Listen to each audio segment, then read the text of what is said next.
बड़ा व्यक्ति 2000 के नोट की तरह होता है और छोटा व्यक्ति 1, 2, 5, 10 रुपए की चिल्लर जैसा होता है। अब तुम ईमानदारी से बताना, 2000 का नोट ज्यादा काम आता है कि चिल्लर ज्यादा काम आती है? जम के तो बोलो रे कोटा वालो जरा। चिल्लर ज्यादा काम आती है ना। चिल्लर गरीब के कटोरे से लेकर सेठ की काउंटर तक रहती है, जन्म से लेकर मरण तक चिल्लर रहती है। लोग मुर्दे पर भी फेंक देते हैं। एक छोटे से छोटे काम से लेकर बड़ी से बड़ी फैक्ट्री तक चिल्लर रहती है। और कोई 2000 के नोट से पूछे क्यों रे 2000 के नोट तू कैसा है, तो वो कहेगा जिस दिन से बैंक से निकला था पहले तो लोगों की जेब में गया, फिर अटैची में बंद हो गया, अटैची से बोरी में बंद हो गया, बोरी से बंद होकर फिर वापिस अटैची में आया, अटैची से निकलकर अब मैं इस कतार पर आ गया कि बंद होने वाला हूँ, मेरी कोई भाव नहीं बचा। ज़्यादा बड़े हो जाओगे, ज़्यादा बड़े बन जाओगे तो तुम्हें कैद रहना पड़ेगा, बंद रहना पड़ेगा, संभल कर रहना पड़ेगा। और चिल्लर का काम क्या? छोटे से छोटा व्यक्ति, गरीबड़े से गरीबड़ा व्यक्ति, साधारण से साधारण व्यक्ति अपने आनंद में जीता, अपने खुशी में जीता, अपने सुख में जीता। ये जो कथा हो रही है देव पितर शिव महापुराण की कथा, वो भी पितृपक्ष में जो चल रही है, ये जीवन का एक सुख देने वाली, जीवन का एक आनंद देने वाली, एक रसतत्व प्रदान करने वाली, जिसमें दिल से सुन ली, उसके पूर्वज, उसके पितर पिंड का दान लेने के लिए भी दरवाजे पर नहीं आते और वो देवलोक को चले जाते हैं, भगवान शिव के धाम को चले जाते हैं।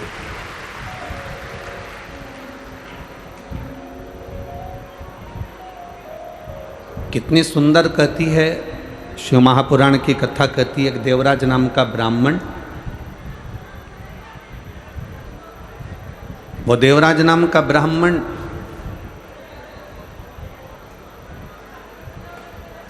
चोरी का धन ले जाकर भगवान शंकर के मंदिर में पहुंच जाता है और उस मंदिर में रहकर कुछ देर की शिव महापुराण की कथा सुन लेता है, कुछ देर।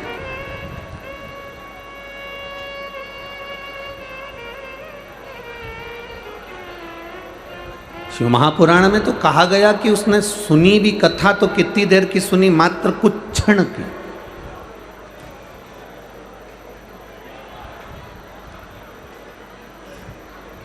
केवल कुछ क्षण की कथा श्रवण कर। और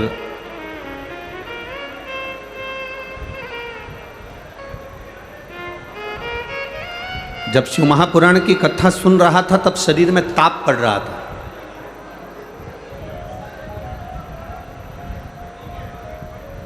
दो चीजें अपने अंदर उतार कर रखिएगा। शरीर में अगर ताप बढ़ता है, शरीर में बुखार बढ़ता है, शरीर में कष्ट बढ़ता है, तो भोजन छूट जाता है। आप में से कई माताएं ऐसी बैठी होंगी, कई भाई लोग ऐसे बैठे होंगे कि बुखार रहे शरीर में, थोड़ा सा कष्ट रहे शरीर में, तो भोजन अच्छा नहीं लगता। बोलो री जीजियों कोटा वाली, सही है कि गलत है? भोजन अच्छा लगता है क्या? नहीं। शरीर में अगर ताप है, शरीर में अगर बुखार है, शरीर में अगर कष्ट है, तो भोजन अच्छा नहीं लगता, हमारा भोजन छूट जाता है। शरीर में बुखार बढ़ने पर, ताप बढ़ने पर, कष्ट बढ़ने पर भोजन छूट जाता है, और घर में पाप बढ़ने पर भजन छूट जाता है। जैसे जैसे हमारे घर में पाप बढ़ना प्रारंभ होता है, कोई गलत काम हो रहा है, कोई गलत चीज़ हो रही है, गलत धन आ रहा है, गलत संपदा आ रही है, गलत दौलत आ रही है, गलत चीज़ें हो रही हैं, तो हमारा पाप बढ़ता चले जाता है। पाप बढ़ा कि हमारा भजन, हमारा कीर्तन, हमारा मंत्र जाप, हमारा नाम जाप, हमारा स्मरण छूट जाता है। तुम रोज शंकर जी के मंदिर जा रही हो, रोज जल चढ़ाने जा रही हो, रोज भगवान को जल चढ़ा कर आ रही हो, प्रतिदिन भगवान देवादिदेव महादेव को अगर जल चढ़ा कर आ रही हो, और तुम 15 दिन अगर भगवान के मंदिर नहीं जा पाओ तो विचार करना कि मैंने ऐसा कौन सा पाप कर दिया जो भगवान के मंदिर नहीं पहुंच पाए। मैं परमात्मा के दरवाजे तक क्यों नहीं पहुंचा? मैं परमात्मा की चौखट तक क्यों नहीं गई?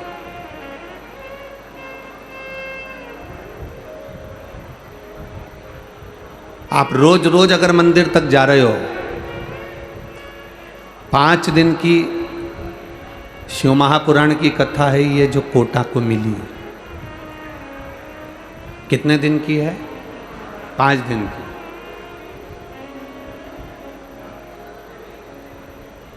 दिल से सुन लोगे तो ये झोली खाली नहीं जाएगी, ये भरा कर चली जाएगी। दिल से सुन लो।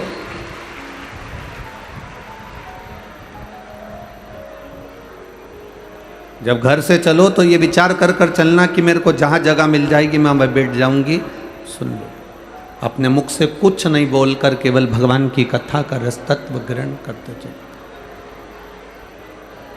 शंभु शरणे पड़ी मांगू घड़ी रे घड़ी दुख काटू दया करी दर्शन दया करी दर्शन। दिल से सुनो इसको। आप जितने भावों से सुन लोगे उतने भाव से परमात्मा दे दे। देवराज ब्राह्मण चोरी का धन लेकर शिवालय तक पहुंच गए। अब आप कहोगे कि गुरुजी ये तो चोर था, चोरी का धन लेकर शंकर जी के मंदिर पहुंचा था, ये अच्छी बात थोड़ी ना है कि चोरी का धन लेकर शिव जी के मंदिर में जाना। चोरी का धन लेकर भगवान के मंदिर में पहुंचना ये अच्छी बात थोड़ी ना। हम एक बात कहना चाहेंगे आपसे,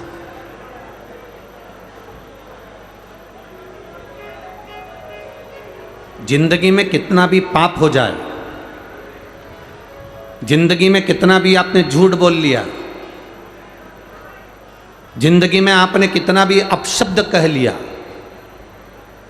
मनुष्य की देह में आने के बाद आपने कितना भी पाप करा हो, कितना भी झूठ बोला हो, कितना भी छल करा हो, पर शिव महापुराण की कथा कहती है इतना जरूर स्मरण रखना, इस शरीर से कितना भी पाप हो जाए पर भगवान का दरवाजा कभी मत छोड़ना, उसके दरवाजे पर जाते रहो।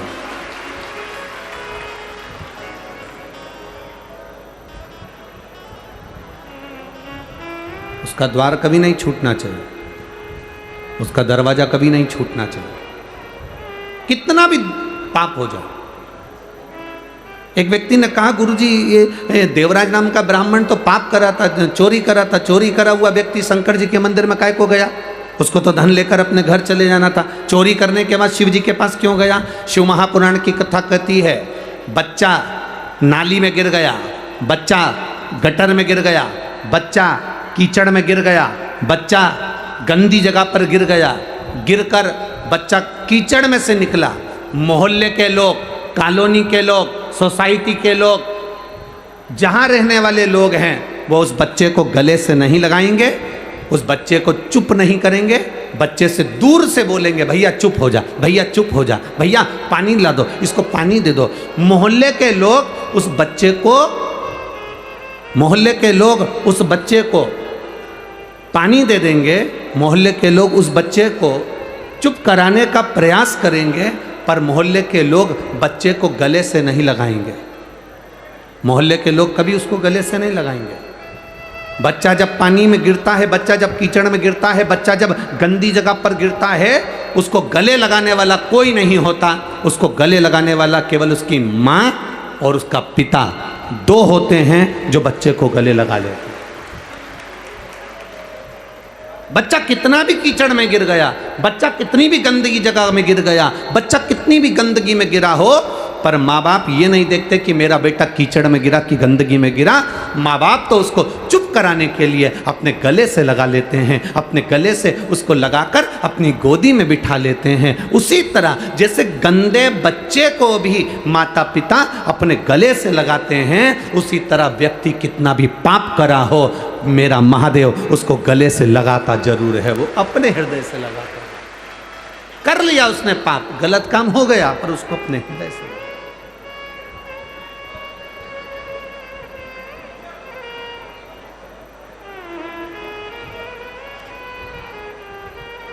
मैंने तेरे ही भरोसे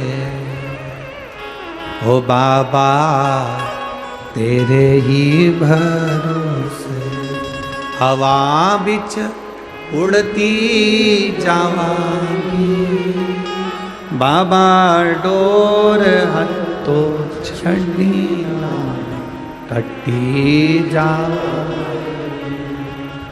भोले मैं तेरी पतंग, शंभो मैं। हम कितने भी पाप कर्म कर बैठे हों, हम कितना भी झूठ बोल बैठे हों, हम कितना भी गलत कर्म कर बैठे हों, पर महादेव के मंदिर में एक लोटा जल जब हम लेकर पहुंचते हैं, देवाधिदेव महादेव के मंदिर में शंकर जी को एक लोटा जल जब हम धीरे धीरे दिल से बाबा का गुणगान कर कर समर्पित करते हैं, बाबा जान जाता है कि ये पापी है, झूठा है, छली है, कैसा भी है, पर मेरा बेटा है, इसलिए मेरे दरवाजे पर आया है, मुझे गले लगाना।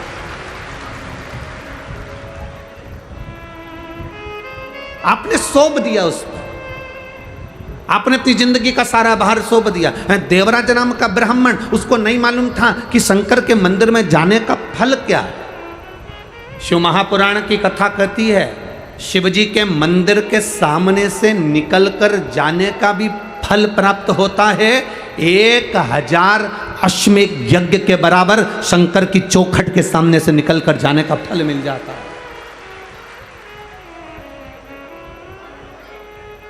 बोल बम का नारा है, आवाज नहीं आई तुम्हारी है, आवाज थोड़ा तेज कर कर बोल बम का नारा है, सारी समस्या का हल। और वो होता है। ये अभी हम पत्र ज़्यादा नहीं पढ़े, हमने तो केवल ये अभी 3-4 पत्र पढ़े हैं। इन पत्रों में किसी ने लिखा, देखिए,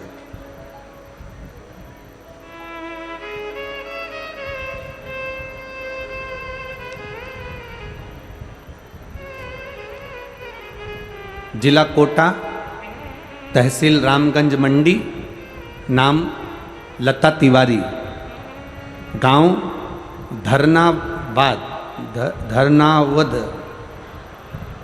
क्या नाम है, तुम समझ गए ना, बस चलेगा, ठीक है। और मोबाइल नंबर ये है। कहीं बैठी हैं, दिख गई क्या, कहाँ बैठी हैं, हाथ हिलाओ जरा, हाँ जी जी दिख गए, ठीक है। एक बार वापिस हाथ हिला दो। श्री शिवाय नमस्तुभ्यम।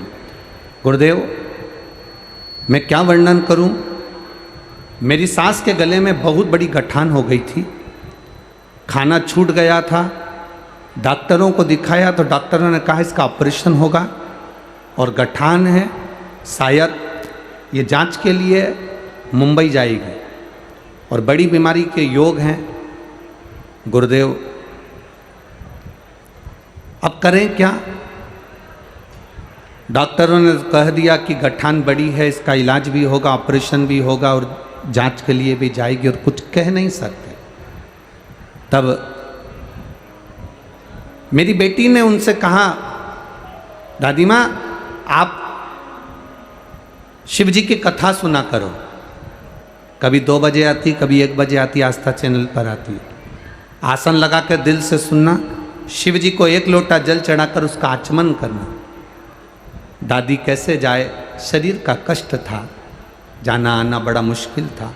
खाना तो बहुत पहले से छूट गया था कि खाना भी नहीं खा सकती थी गठान के कारण। बेटी शंकर जी के मंदिर जाती, जल चढ़ाकर कटोरी में पानी झेलकर अपने लाकर देती। मैं बाबा का क्या वर्णन करूं गुरुदेव, जिस गठान का ऑपरेशन 10 दिन के अंदर होना था, मैंने बाबा से कहा बाबा ज़्यादा दिन नहीं हमारे पास में, आप कुछ ऐसी कृपा करो कि गठान गल जाए। जिसका ऑपरेशन 10 दिन के अंदर होना था, बाबा की कृपा से शिवजी पे चढ़े हुए जल को पीकर 10 दिन के अंदर गठान गल गई गुरुदेव। और मैं बाबा को यहाँ प्रणाम करने के लिए आया। ये शिव तत्व। ठीक हो जी जी, हाथ हिला दो एक बार वापिस। हर हर महादेव। बैठिए। श्री शिवाय नमस्ते। एक पत्र और आया है, देखिए। मैं यशोदा राठौर, निवासी भेस रोड गढ़। ठीक है, समझ रहे हो ना तुम लोग? हाँ, बस तुम समझ जाना, बाकी के तो चैनल वाले सब समझ जाएंगे। ठीक है। मैं यशोदा राठौर, निवासी भेस रोड गढ़, जिला चित्तौड़गढ़, राजस्थान से हूँ। कहीं बैठी हैं? कहीं बैठी हो तो हाथ हिला देना। एक तो पंडाल भी तो इतने सारे लगे हैं। अभी तक कथा में 3 पंडाल लगते थे, यहाँ तो 8-10 लगा मारे तुम लोगों ने, बहुत सारे हो। ठीक है, कहीं बैठी हो तो हाथ हिला सकती हैं। मैं यशोदा राठौड़, निवासी भैंस रोडगढ़, जिला चित्तौड़गढ़, राजस्थान। मोबाइल नंबर ये है। जिन्होंने पत्र में लिखा है, गुरुदेव 3 साल से मेरे दाहिने पैर की नस ब्लॉक हो गई थी। डॉक्टर ने कहा था तुम्हारा शरीर धीरे धीरे ये पाँव ब्लॉक होते चले जाएगा। नसें काम करना बंद करती जा रही थी। एक बीमारी के अंतर्गत शरीर से चलना बंद हो गया था। गुरुदेव सारी दवाइयाँ कराई, बड़े से बड़े हॉस्पिटल में, बड़े से बड़े शहर में जाकर इलाज करवाया, पर आराम नहीं मिला। तब हमारी पड़ोसन ने कहा कि शिवजी पे चढ़ी हुई बेलपत्र खिलाओ। हमने वो शंकर भगवान पर चढ़ी हुई बेलपत्र देना प्रारंभ करी, और बाबा की कृपा से, आप कहते हो ना गुरुजी, पंडाल में बैठकर जो मांगा जाता है वो मिलता है। हम उनको लेकर अगस्त के महीने में दतिया की कथा में पहुंच गए। दतिया की कथा में हमने 3 दिन कथा सुनी और बाबा से प्रार्थना करी कि बस पाँव से चलना प्रारंभ कर दें। इनके शरीर की नसें ब्लॉक हो गई हैं, डॉक्टर के हिसाब से ये चल नहीं पाएंगे। हमने बाबा से प्रार्थना करी। दतिया से 3 दिन बाबा को झोली पसार कर नमन कर कर वापिस आए, और बाबा की, आप कहते हो गुरुजी 3 महीने में बाबा सुनता है, 2 महीने के अंदर चलना प्रारंभ कर दिया और नसें खुल गई। डॉक्टर के हिसाब से ये अब ठीक है। ये शिव तत्व है। औघड़ी शंभो शरणे पड़ी, मांगू घड़ी रे, दुख का दया करी ने दर्शन। देवराज नामक का ब्राह्मण चोरी कर रहा, धन लेकर शिवजी के मंदिर में चला। अच्छा करो चाहे बुरा करो, पर भगवान का मंदिर कभी मत छोड़ो, भगवान का दरवाजा कभी मत छोड़ो। अगर आप भगवान का दरवाजा नहीं छोड़ोगे तो भगवान भी तुम्हारा हाथ जिंदगी में कभी नहीं छोड़ने वाला है, ये निश्चित।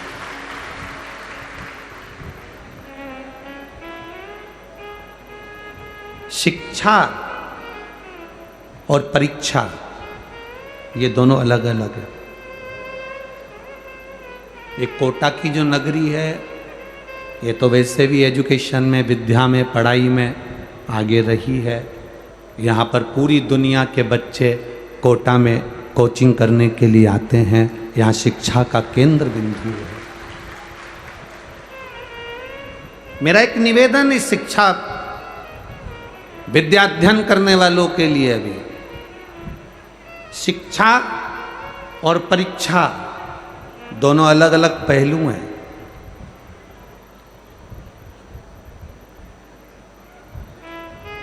अच्छी शिक्षा हमें सफलता की ओर लेकर जाती है। आप जितनी अच्छी कोचिंग कर रहे हो, जितनी अच्छी पढ़ाई कर रहे हो, अच्छी शिक्षा हमें सफलता की ओर लेकर जाती है। शिक्षा सफलता देती है और परीक्षा, टेस्ट, इंटरव्यू ये हमको नीचे गिरना नहीं सिखाते। ये परीक्षा, टेस्ट, इंटरव्यू ये हमें बल प्रदान करते हैं कि तुम्हें दुनिया से लड़ने की सामर्थ्यता कैसी होना चाहिए। शिक्षा सफलता देती है, परीक्षा बल देती है।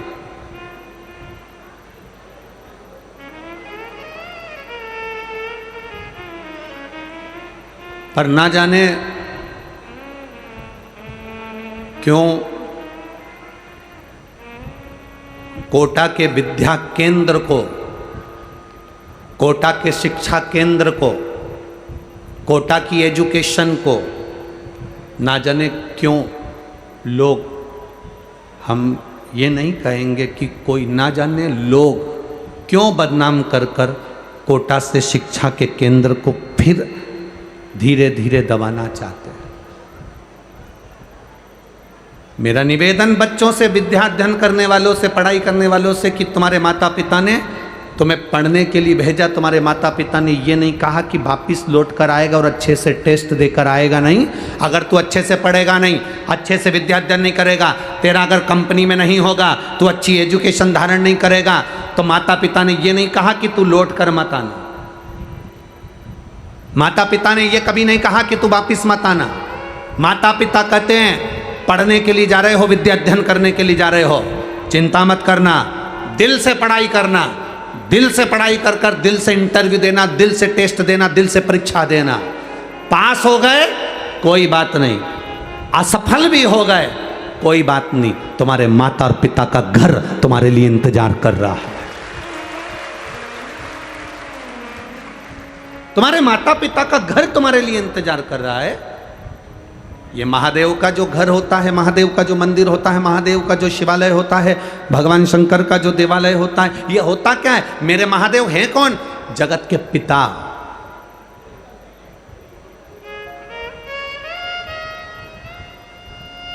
शिव महापुराण की विद्येश्वर संहिता में लिखा है, ब्रह्मा और विष्णु जी ने मिलकर मंथन करा। भगवान ब्रह्मा जी ने पूछ लिया था भगवान नारायण से, तुम्हारे पिता कौन है, तुम्हारे पिता हैं कौन? तब भगवान विष्णु के मुख से निकल गया था, शंकर मेरे पिता हैं, देवादिदेव महादेव मेरे पिता हैं। ये भगवान विष्णु के मुख से निकल गया तो ब्रह्मा जी को तो हंसी आ गई। ब्रह्मा जी ठाका लगाकर हंसने लगे। भगवान शंकर तुम्हारे पिता, वो शंकर जो शमशान में निवास करते हैं, वो शंकर जिनके गले में सर्प पड़े रहते हैं, वो शंकर जो खुले में रहते हैं, वो शंकर जिनका कोई घर भी नहीं है, वो शंकर जो भस्मी लपेटते हैं, वो तुम्हारे पिता है? वो तुम्हारे पिता है? भगवान नारायण ने कहा हाँ, वो मेरे पिता हैं। देव अधिदेव महादेव मेरे पिता हैं, ये मुझे गर्व है। तो भगवान ब्रह्मा जी ने पूछा इसमें गर्व की कौन सी बात है? तो भगवान विष्णु ने कहा पिता होता ही ऐसा है।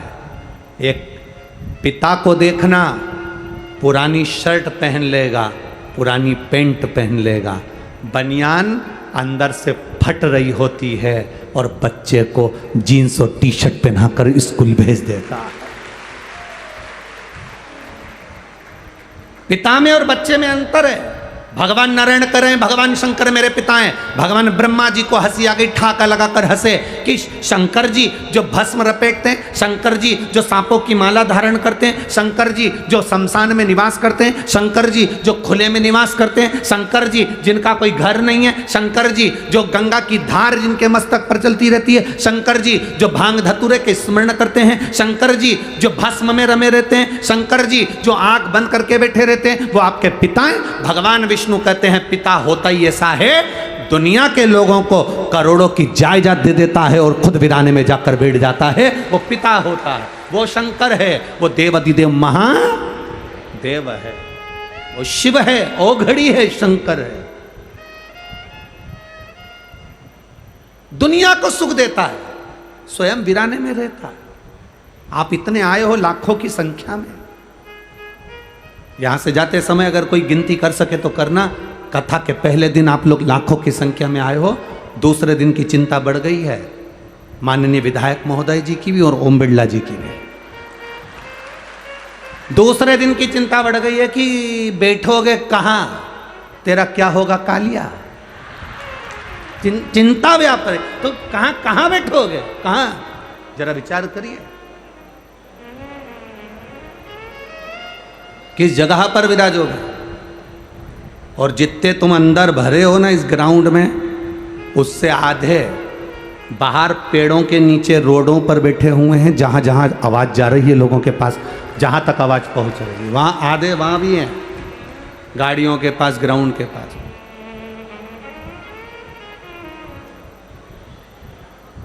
आप आए जरूर हो, बाबा की शरण में आए हो, शंकर की कथा सुनने आए हो, पितृ पक्ष में 5 दिन देव पितर शिव महापुराण की कथा श्रवण करने के लिए आए हो।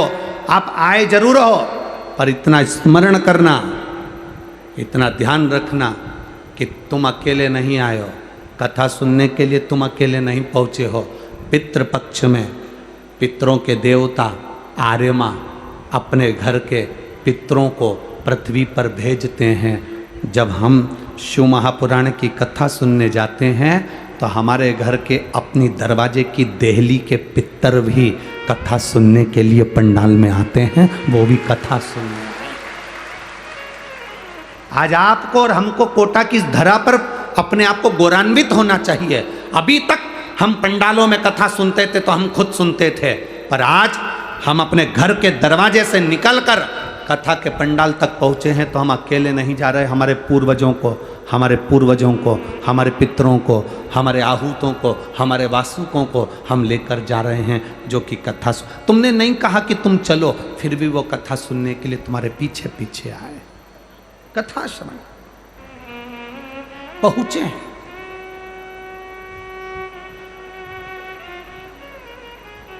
देवराज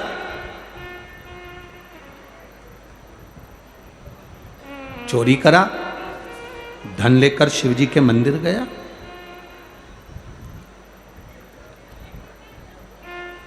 मंदिर से बाहर निकला, मंदिर में बार बार लोग चिल्लाकर कह रहे थे हर हर महादेव। तो देवराज को गुस्सा आ रहा था, क्रोध आ रहा था, देवराज का मन चिढ़ रहा था। कई लोग ऐसे हैं जिनको सनातन धर्म अच्छा लगता है, उनको कोटा में शिव महापुराण अच्छी लगेगी। जिनको सनातन धर्म से नफरत है, उनको शिव पुराण में भी कहीं ना कहीं ऐब नजर आए।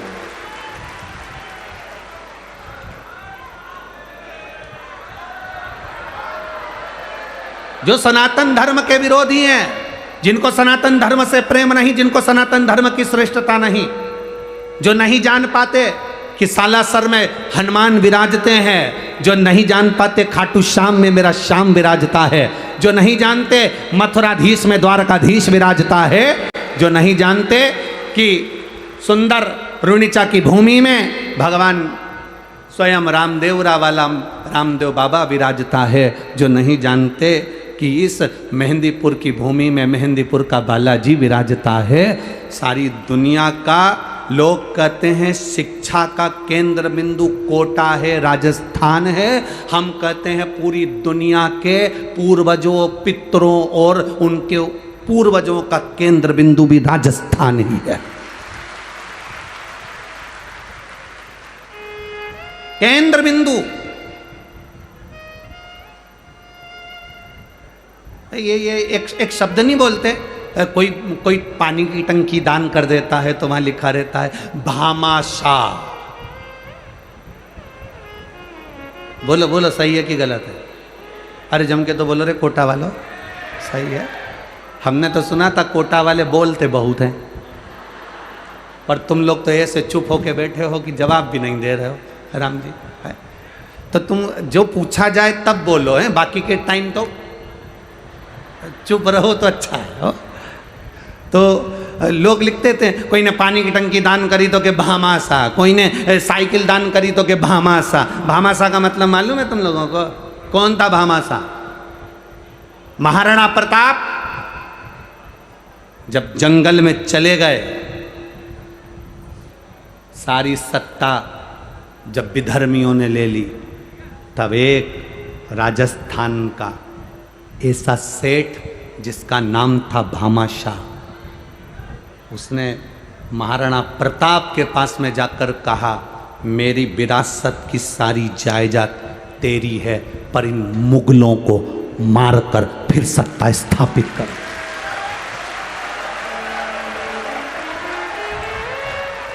वो भामाशाह ने अपनी सत्ता, अपनी विरासत, अपनी सत्ता, अपना वैभव, अपना धन, अपनी दौलत, अपनी संपदा सब दे दी महाराणा प्रताप को, संभाल, और फिर वापिस सनातन धर्म की स्थापना कर। वापिस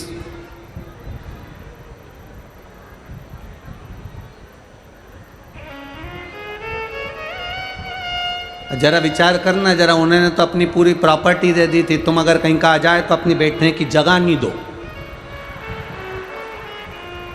अगर कहीं का आ भी जाए ना और बाजू में आकर के जी जी थोड़ा सा खसक जाना, जी जी ए प्लीज थोड़ा सा खसकना, नहीं खसक नहीं जाए। अब बैठी थी तीसरी में और फैल गई, ले नहीं हट। तो उसने भी जाते जाते, अब इतने में तो इसको क्या बोलिए, अब शिव पुराण तो धरी रह गई, महाभारत चालू हो गई। अब कहाँ लगे?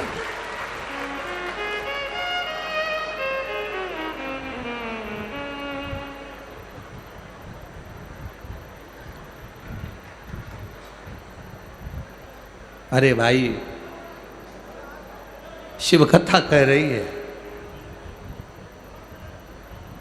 शिव महापुराण की कथा कह रही है, देवराज गलत है, पर शंकर जी के चरणों में पहुंच गया। कैसे हो आप शंकर के द्वार जाओ, कितना भी गलत काम करा हो तो भी शंकर के द्वार जाओ। दुनिया के लोग हंसे तो भी शंकर के द्वार जाओ, जल चढ़ाने जाओ तो लोग ताना दे तो भी शंकर के दरवाजे जाओ। आग लगे बस्ती में, क्या किसको रोइए, चादर तान के, कुछ भी हो, अपने को भगवान की भक्ति नहीं छोड़ना। मीराबाई तुम्हारे ही मोहल्ले की थी, बोलो सही है? कितना कहा,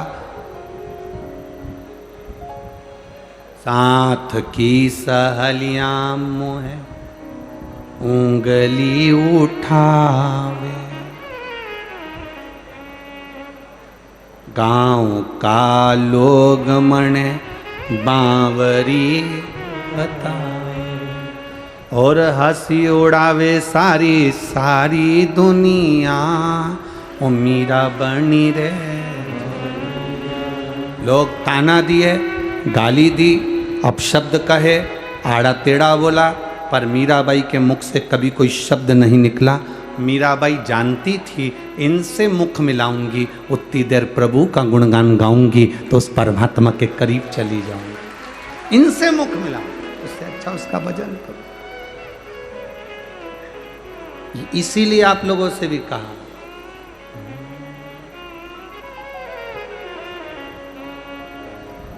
अपनी किस्मत का ताला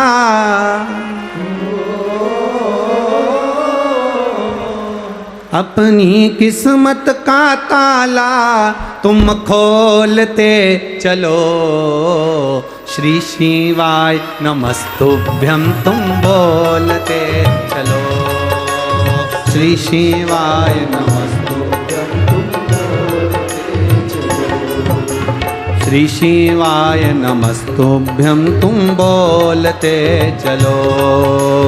श्री शिवाय नमस्तुभ्यं तुम बोलते चलो। अपनी किस्मत का ताला हो, अपनी किस्मत का ताला हो, अपनी किस्मत का ताला तुम खोलते चलो। श्री शिवाय नमस्तुभ्यं तुम बोलते चलो। श्री शिवाय नमस्तुभ्यं तुम बोलते चलो। दोनों हाथों से बड़े प्रेम से।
समझाना बड़ा मुश्किल है, समझाना बड़ा मुश्किल है, आखिर वो दर्द दिल है, आखिर वो दर्द दिल है। समझाना बड़ा मुश्किल है, समझाना बड़ा मुश्किल है, आखिर वो दर्द दिल है, आखिर वो दर्द दिल है। सच्चा दरबार लगा है, ये भोले की महफिल है, सच्चा दरबार लगा है, ये भोले की महफिल है। सच्चा दरबार लगा है, ये भोले की महफिल है, सच्चा दरबार लगा है, ये भोले की महफिल है। इन्हों को डमरू वाले का हो, नैनों को काशी वाले का हो, नैनों को डमरू वाले का दीदार चाहिए, वो काशी रहने वाला भोलानाथ चाहिए, वो काशी रहने वाला भोलानाथ चाहिए, वो काशी रहने वाला भोलानाथ चाहिए, वो काशी रहने वाला भोलानाथ चाहिए। अपनी किस्मत का ताला, अपनी किस्मत का ताला, अपनी किस्मत का ताला तुम खोलते चलो। श्री शिवा नमस्तुभ्यं तुम बोलते चलो, श्री शिवा।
कुछ कमी न अरमानों की, तेरे दिल दीवानों की, तेरे दिल दीवानों की। मुझको मदहोश बनाए कतार तेरे नैनों की, मुझको मदहोश बनाए सरकार तेरे नैनों की, मुझको मदहोश बनाए सरकार तेरे नैनों की, मुझको मदहोश बनाए सरकार तेरे नैनों की। नैनों को डमरू वाले का हो, नैनों को डमरू वाले का हो,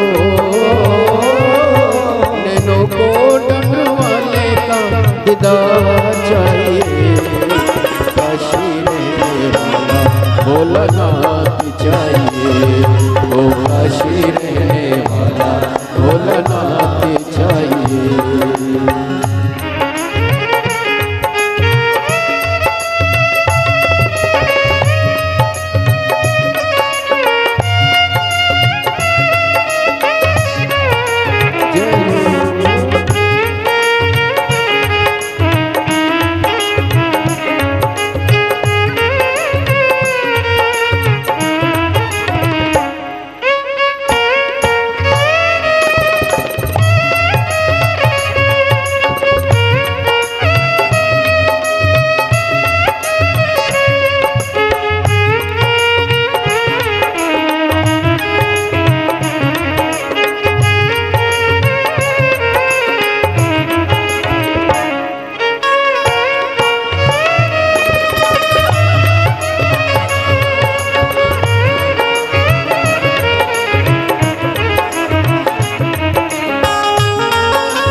भक्तों के तुम प्यारे हो, तुम जिगरी दिल वाले हो, तुम जिगरी दिल वाले हो। भक्तों के तुम प्यारे हो, भक्तों के तुम प्यारे हो, तुम जिगरी दिल वाले हो, तुम जिगरी दिल वाले हो। कितनों पे डोरे डाले तेरे नैन बड़े मत वाले, कितनों पे डोरे डाले तेरे नैन बड़े मत वाले। नैनों को भोले बाबा का हो, नैनों को भोले बाबा का हो, नैनों को भोले बाबा का दीदार चाहिए। ओ काशी रहने वाला भोलानाथ चाहिए, ओ काशी रहने वाला भोलानाथ चाहिए। अपनी किस्मत का ताला हो, अपनी किस्मत का ताला हो, अपनी किस्मत का ताला तुम खोलते चलो। श्री शिवाय नमस्तुभ्यं तुम बोलते चलो, श्री शिवाय नमस्तुभ्यं तुम बोलते चलो। श्री शिवाय नमस्तुभ्यं तुम बोलते चलो, श्री शिवाय नमस्तुभ्यं तुम बोलते चलो। अपनी किस्मत का ताला, अपनी किस्मत का ताला, अपनी किस्मत का ताला तुम खोलते चलो। श्री शिवाय नमस्तुभ्यं तुम बोलते चलो, श्री शिवाय ओ श्री शिवाय नमस्तुभ्यं तुम बोलते चलो, श्री शिवाय।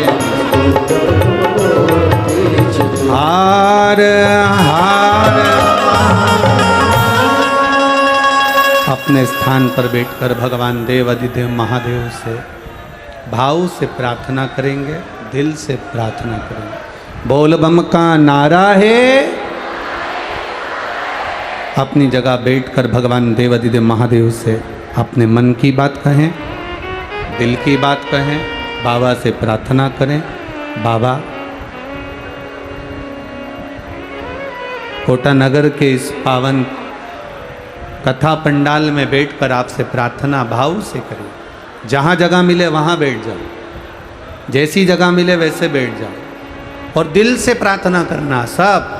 और जो लोग टीवी पर कथा सुन रहे हैं आस्था चैनल पर, वो आस्था चैनल पर, जो फेसबुक यूट्यूब पर श्रवण कर रहे हैं फेसबुक यूट्यूब पर, बड़े प्रेम से बाबा से प्रार्थना करिए।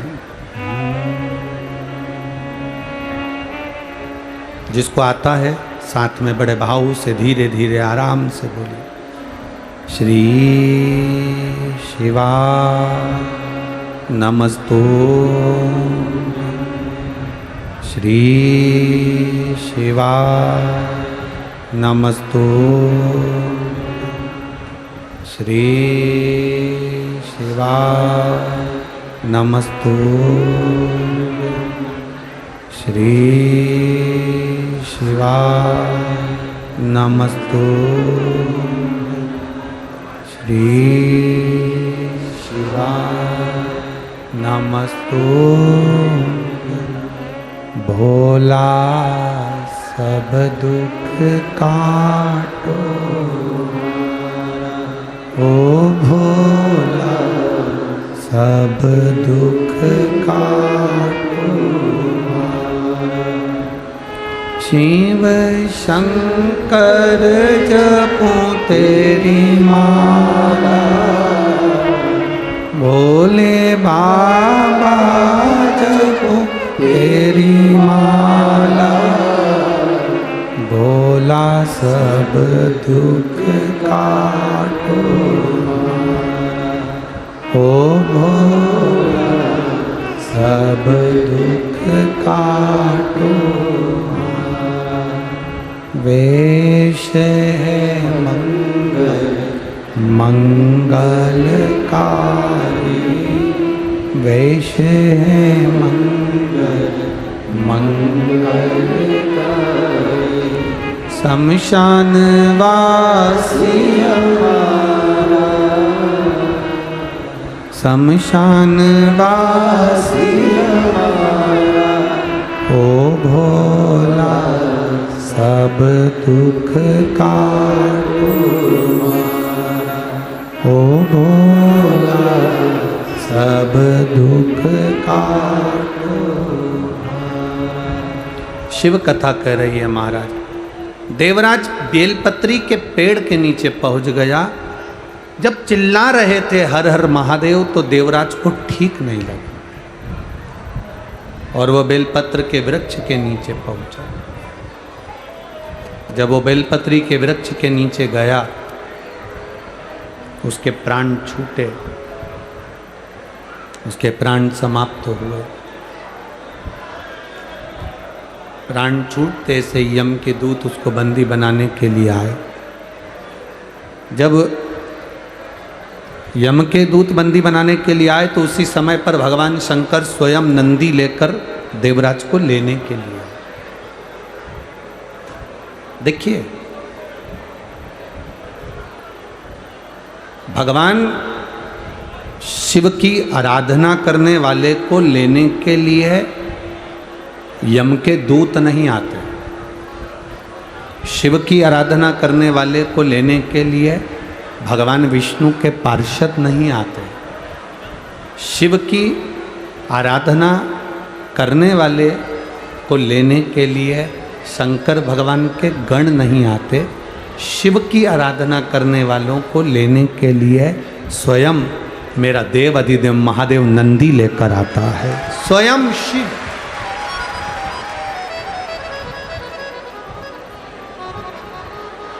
स्वयं मेरा शंकर आता, स्वयं।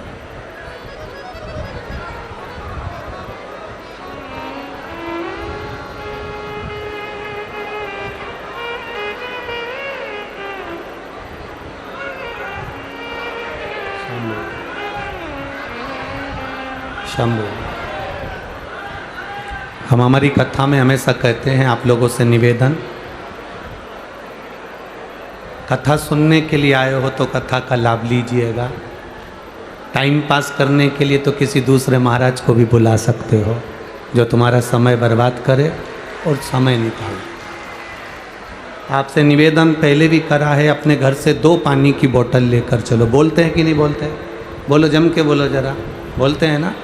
2 पानी की बोतल लेकर चलो, छाता साथ में लेकर चलो, कुछ खाने का सामान लेकर चलो दूसरे को खिलाने के लिए। पर कथा ना छूटे।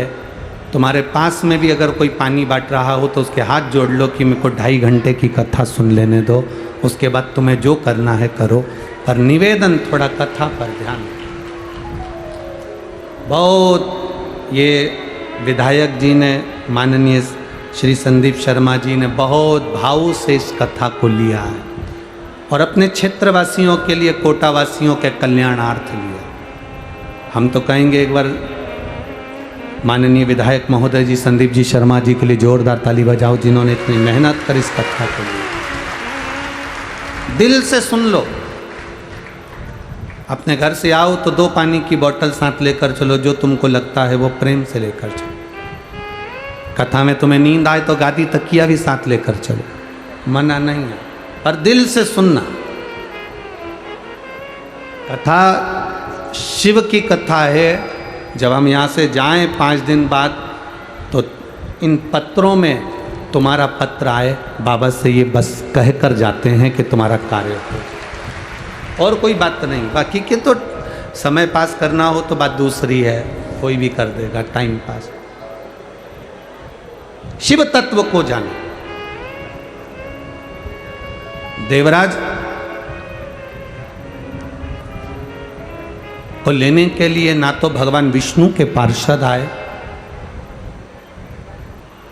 देवराज को लेने के लिए ना इंद्रलोक से कोई आया, देवराज को लेने के लिए ना कोई यमलोक से आया। देवराज को लेने के लिए स्वयं देवाधिदेव महादेव नंदी लेकर पधारे, स्वयं शिव। शंकर भगवान के गण भी नहीं आते लेने के लिए। शंकर को जल चढ़ाने वाले को लेने के लिए शंकर के गण कभी नहीं आते। शंकर को जल चढ़ाने वाले को लेने के लिए कभी शिव के गण नहीं आएंगे और ना यमदूत आएंगे। शंकर को जल चढ़ाने वाले का हाथ महादेव पकड़ते हैं, इसलिए महादेव ही उसको लेकर जाते हैं। अकाल मृत्यु वो मरे जो काम करे चंडाल का, काल उसका क्या बिगाड़े जो भक्त हो महाकाल का। जो शिव की आराधना करने वाला होता है उसका बाल बांका संसार का कोई मनुष्य नहीं कर सकता। बस अपनी मति शिव के चरणों में रखना। हमने पहले एक बार कथा में कहा था, आप लोगों के ध्यान में होगा, संत की मति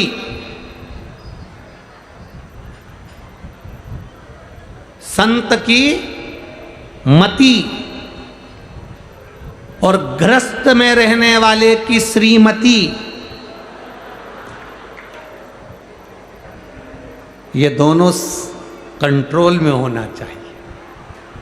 ये जितनी संयम में रहती है उतनी जिंदगी का सुख आपके जीवन में प्राप्त होता रहता है। हम ये नहीं कह रहे कि तुम श्रीमती को दबा कर रखो, वो दबने वाली नहीं है।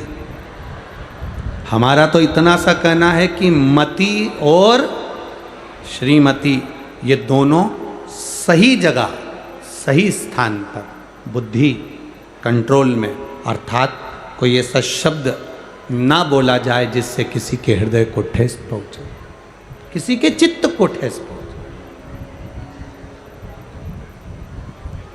मति को भी सही जगह लेकर जाइए। सत्संग में, भजन में, कीर्तन में। कोई बीमार है उसकी सेवा में, कोई कष्ट में है उसके कष्ट को मिटाने के लिए मति को भी सही जगह लेकर जाइए, और अपनी श्रीमती को भी गलत जगह पर नहीं, कहीं इधर उधर गलत जगह पर नहीं, श्रेष्ठ जगह पर लेकर जाइए कि सही जगह वो पहुंचे। देवराज ने 5 मिनट की कुछ क्षण की शिव महापुराण की कथा को सुना था। सुनकर देवराज बेलपत्री के वृक्ष के नीचे चला गया था। वहाँ उसको याद नहीं रहा कि ये बेलपत्री का वृक्ष है। बेलपत्री की छांव में उसके प्राण छूट गए। बेलपत्री की छांव में उसके प्राण छूट गए।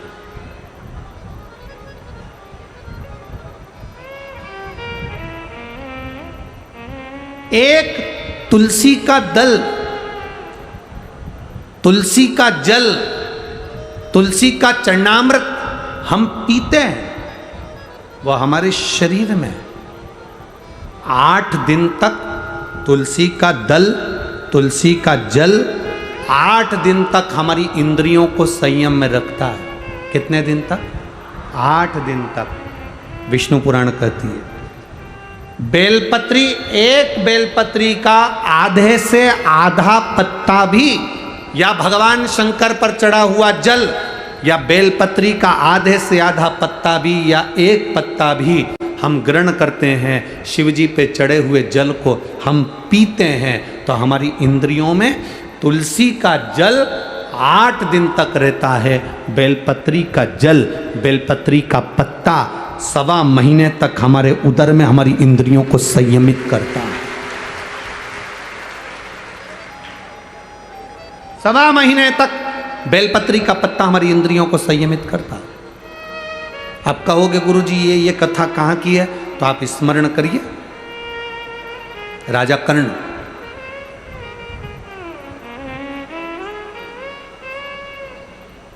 एक खड्डे में उसका रथ का पहिया फंस गया। राजा कर्ण खड्डे में रथ का पहिया फंसा।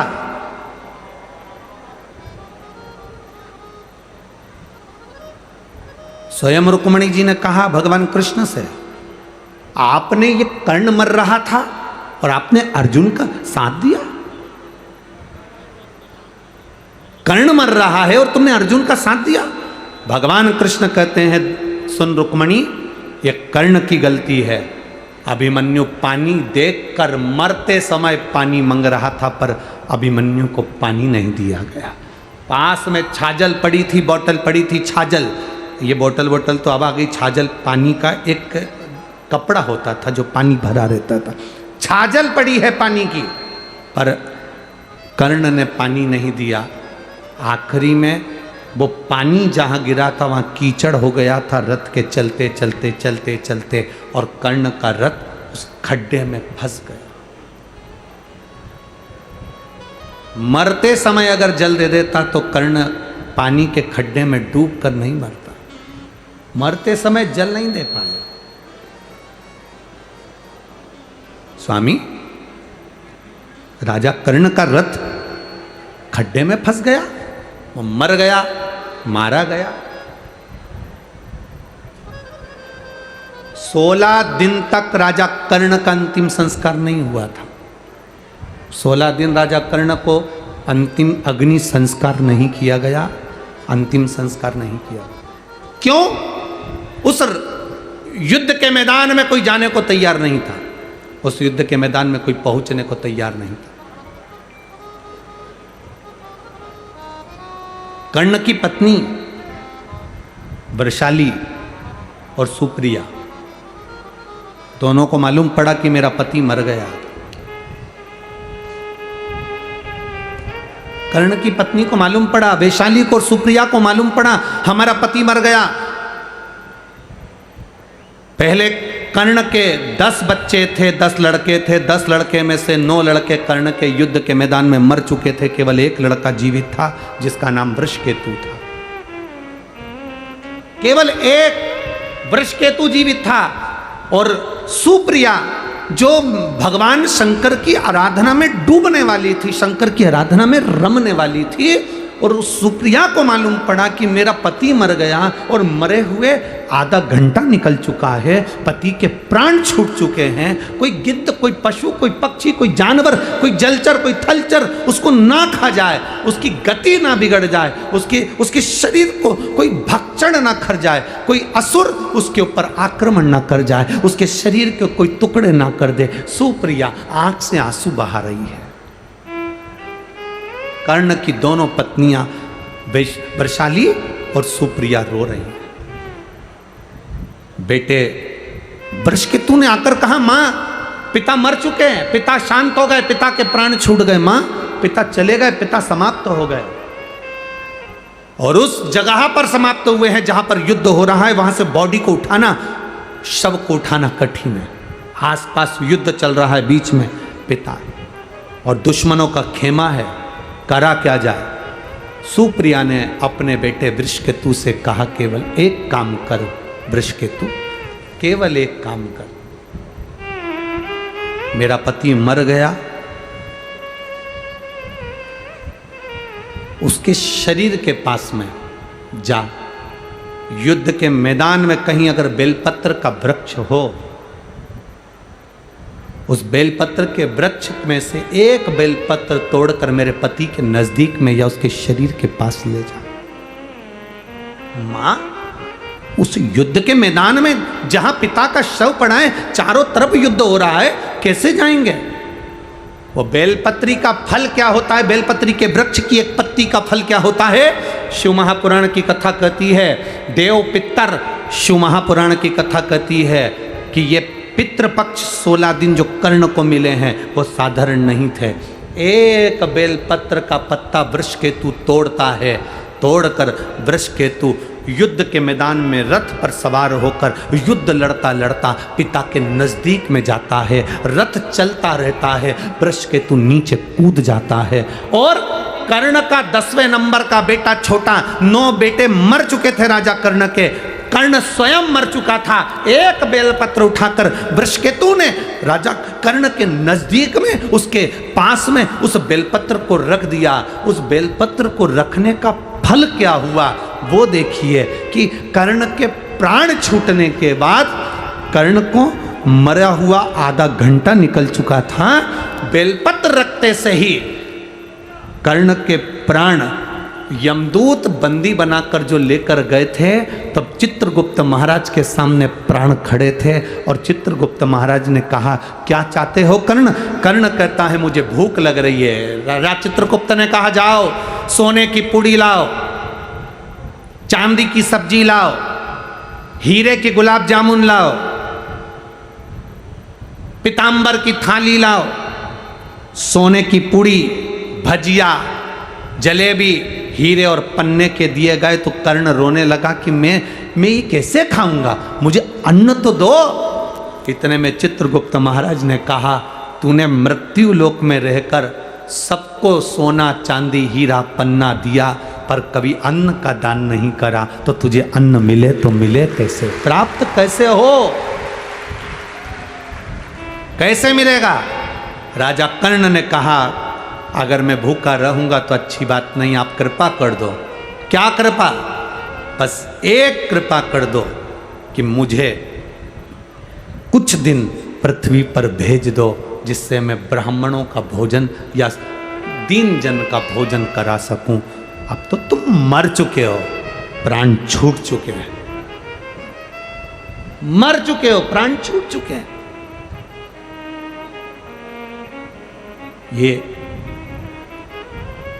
अब हो ही नहीं सकती, होनी अनहोनी तो ये तो हो गई जो होना था। इतने में राजा कर्ण ने कहा, मेरी धर्म पत्नी सुप्रिया शंकर की आराधना करती थी, उसका कोई फल नहीं होगा, उसका कोई फल नहीं। चित्रगुप्त महाराज ने कहा, उसका फल अगर होता तो थोड़ी देर में देवाधिदेव महादेव इस यमलोक के नजदीक में होते। शिव नहीं आए। चित्रगुप्त महाराज क्या देख रहे हैं कि सामने से वृषभ ध्वज वृषभ पर चढ़कर, नंदी पर चढ़कर मेरे देव अधिदेव महादेव सामने से आ रहे थे। चित्रगुप्त महाराज पहचान गए कि जरूर इसकी धर्म पत्नी का पुण्य इसके खाते में, धर्म पत्नी का पुण्य इसके खाते में आया है। जैसे ही देवाधिदेव महादेव सामने आए, राजा कर्ण ने हाथ जोड़ा। हाथ जोड़कर राजा कर्ण कहते हैं, बाबा ए मेरे शंभु, ए मेरे त्रिकालदर्शी कैलाशी अविनाशी, मैंने सोना दान करा, हीरे दान करे, पन्ना दान करा, पीतांबर दान करा, अंबर दान करा, मैं अन्न दान नहीं कर पाया। बाबा मैं अन्न नहीं दे पाया। कर्ण रो रहा था, शंकर देख रहे थे। शिवजी देखकर राजा कर्ण से कहते हैं, कर्ण क्यों चिंता करता है? ए बाबू, चिंता करने की जरूरत नहीं है। तेरी धर्म पत्नी ने तेरे शव के पास एक बेलपत्र रख दी थी, वो बेलपत्र का फल ये होगा चित्रगुप्त महाराज, अभी तक इसके प्राण या इसका शरीर समाप्त नहीं हुआ है। एक काम करो, 16 दिन के लिए इसके शरीर को किसी दूसरे का रूप धारण कराकर मृत्यु लोक में भेज दीजिए। वो बेलपत्र का फल ये था, एक बेलपत्र का पुण्य ये था, राजा कर्ण का शरीर वापिस जीवित करा गया। एक शरीर तो पड़ा रहा कर्ण का, और कर्ण दूसरा शरीर धारण कर कर संत ब्राह्मण वृंद जन गरीब जन दीन जन सबको भोजन कराते रहे। भोजन कराते कराते कराते कराते लाखों लोगों को कर्ण ने भोजन कराया। देव अधिदेव महादेव देखकर मुस्कुरा रहे थे कि कर्ण भोजन कराते कराते तिलक लगा रहे थे, और तिलक लगाकर गिन रहे थे। एक ब्राह्मण को भोजन कराया, 2 ब्राह्मण को भोजन कराया, 3 ब्राह्मण को भोजन कराया, 4 ब्राह्मण को भोजन कराया, 5 ब्राह्मण को भोजन कराया, 5 संतों को भोजन कराया, 5 गरीब दीन को भोजन कराया। देव अधिदेव महादेव ने डमरू का नाद करा, डमरू का नाद कर कर बाबा जी ने कहा, अरे कर्ण अगर तिलक लगाएगा तो एक ब्राह्मण की गिनती में केवल 1 ब्राह्मण आएगा। श्राद्ध पक्ष के अंदर अगर तू ब्राह्मण को भोजन करा रहा है तो तिलक लगाने की जरूरत नहीं, तो 1 ब्राह्मण को भोजन कराएगा और बिना तिलक के दक्षिणा देगा तो 1000 ब्राह्मण का फल प्राप्त कर लेगा। कितना सुंदर कहा, दाग तिथि पर भोजन कराओ तो तिलक कर कर दक्षिणा दो, पर अगर 16 श्राद्ध में मान लो चतुर्थी का श्राद्ध है, पंचमी का श्राद्ध है, द्वितीया का श्राद्ध है, तृतीया का श्राद्ध है, सप्तमी का श्राद्ध है, अष्टमी का श्राद्ध है, ब्राह्मण को बुलाया, साधु जन को बुलाया, गुरुजन को बुलाया, किसी को भोजन करने बुलाया, आपने दक्षिणा दी पर तिलक नहीं लगाया, तो ये मान लो पंचमी का श्राद्ध, पंचमी को तुमने कहा कि हमारे दादाजी शांत हुए थे, तुमको नहीं मालूम कि पंचमी पे और कोई भी गया होगा, तुम्हें उसका स्मरण नहीं है। जो जो पंचमी पर गए हैं वो सब तुम्हारे दरवाजे पर आकर खड़े होते हैं। अगर हमने दादाजी के निमित्त से तिलक लगा दिया तो केवल दादा को ही उसका भाग में प्राप्त होता है। अगर हमने तिलक नहीं लगाया तो पंचमी के दिन हमारे पूर्वजों में 71 पीढ़ी में कोई गया होगा पंचमी को, तो सबको उसका फल मिल जाता है, तो पितृदोष समाप्त हो जाता है। तिथि पर लगाओ, आप वैसे जिमा रहे हो 16 श्राद्ध के अलावा आप तिलक करो, दक्षिणा दो, मना ना। बाकी का श्राद्ध पक्ष में आप जितना बन सकता है उसको प्रेम से आनंद से करो सेवा, जितने प्रेम से कर सकते हो आप खूब भाव से सेवा करो। एक बेलपत्र का फल यह हुआ कि कर्ण का शरीर 16 दिन के लिए वापस दिया गया। 16 दिन राजा कर्ण ने भोजन कराया, खूब भोजन कराया, खूब अन्न का दान दिया। आखिरी में जब कर्ण के प्राण छूटे, अंतिम संस्कार की जब घड़ी आई, बेलपत्र का फल ये था कि राजा कर्ण का अंतिम संस्कार करने की जरूरत नहीं पड़ी। देव अधिदेव महादेव की दृष्टि पड़ी, राजा कर्ण का शरीर और उसकी आत्मा सूर्य देवता में विलीन हो गई। ये कर्ण का एक आनंद सुप्राप्त। सुप्रिया कर्ण की पत्नी आंख में आंसू ढालकर देवाधिदेव महादेव के चरणों में पहुंची।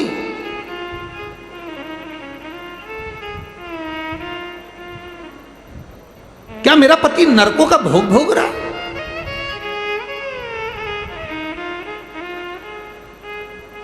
क्या मेरा पति नरकों के भोग को भोग रहा?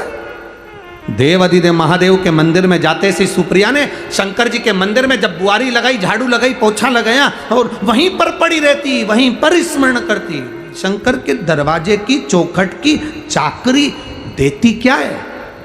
पत्रों में ये एक पत्र भेजा, देखो एक बच्चा का पत्र आया है, वर्षा कमल सिंह राजपूत, मोबाइल नंबर ये है, स्थान सूरत गुजरात से हैं।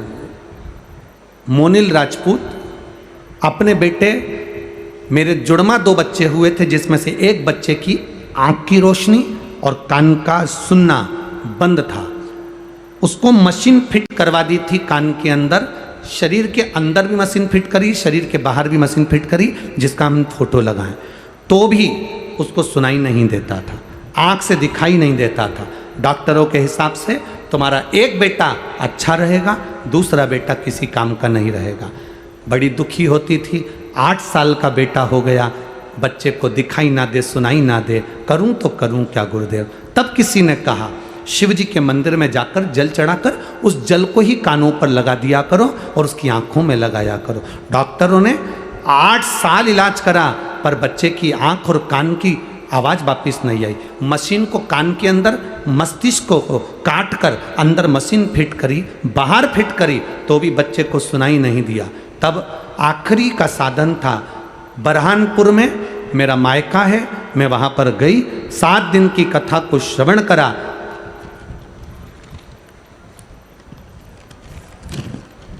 बच्चे का फोटो लगा है, वो आप लोग LED पर देख सकते हैं और आस्था चैनल पर इस बच्चे के फ़ोटो को आप आस्था चैनल पर भी देख सकते हैं और LEDों पर भी देख सकते हैं। LED वाले भैया भी इसको आप दिखा सकते हैं। बच्चे का जो फ़ोटो लगा है उसको आप LED पर भी दिखा सकते हैं और आस्था चैनल पर भी आप उसे दिखा सकते हैं। बरहानपुर में कथा थी जिसको मैं सुनने के लिए गई और बरहानपुर की कथा सुनकर आई, बाबा को प्रार्थना कर कर आई, बाबा इसकी आँख की रोशनी और कानों की आवाज़ आप वापिस देना। बस 15 दिन निकले थे और बाबा की कृपा से मेरे बेटे की आँख की रोशनी भी आई और कानों की आवाज़ भी आई। मैं बाबा को प्रणाम करती हूँ। ये शिव तत्व है। ओ घड़ी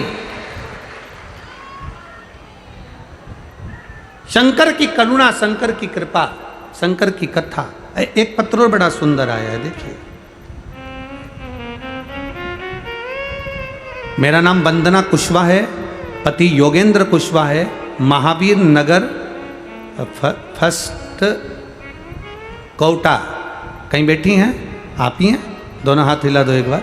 श्री शिवाय नमस्तुभ्यम। गुरुजी कोटा से रहने वाले हैं गुरुदेव। 20 साल से सोराइसिस की बीमारी थी गुरुजी।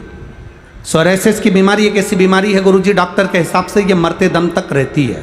शरीर की फुकड़ियाँ निकलती हैं, शरीर में से चर्म निकलती है, खाल निकलती रहती है, खुजालते रहते हैं, पर वो सोराइसिस की बीमारी कितनी भी इलाज करा लो नहीं जाती।